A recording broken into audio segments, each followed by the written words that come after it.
Good morning, it's 7 o'clock on Saturday the 30th of August. This is Today with Layla Nathu and Nick Robinson.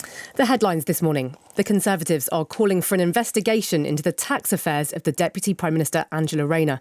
And a US court has ruled that most of Donald Trump's tariffs are illegal. The other story that is on the front pages of several of the papers is about Angela Rayner's housing and tax arrangements. The Daily Telegraph that broke the story that she had allegedly, and I do stress allegedly, there's no proof of this, avoided £40,000 in stamp duty. By the way, she designated her different homes.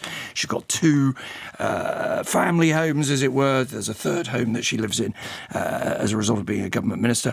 Produces the headline, Rayner faces sleaze inquiry on tax dodge. Similar in the Mail, Rayner faces sleaze probe threat. The Times version of that story is a big photograph of the Deputy Prime Minister saying Rayner, her ex and some murky deeds. Now that is a reference to what's at the root of this story, the suggestion that Angela Rayner changed the deeds of her family house in order to designate it no longer her primary residence for tax purposes. Well, a man who's been trying to get his head round all of this, and it is complicated, isn't it? Harry Farley is our political correspondent. Harry Farley joins us in the studio. Let's start with the allegations.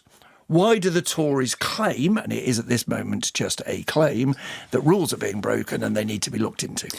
Well, yeah, you're right. It is complicated. The reason they claim that is because Angela Rayner bought a flat in Hove on the south coast, and she told HMRC that it wasn't her second home. And that goes back to your point about the deeds, because she didn't own another home. She says she no longer owns that home in Ashton-under-Lyne as part of the divorce proceedings from her ex-husband. So she says she told HMRC it was not her second home, so she didn't pay that higher rate of stamp duty that applies to second home owners. But she told the council in Hove the flat was her second home and that her primary residence remained in Ashton-under-Lyne. And as a result, she does pay that higher level of council tax that applies to second home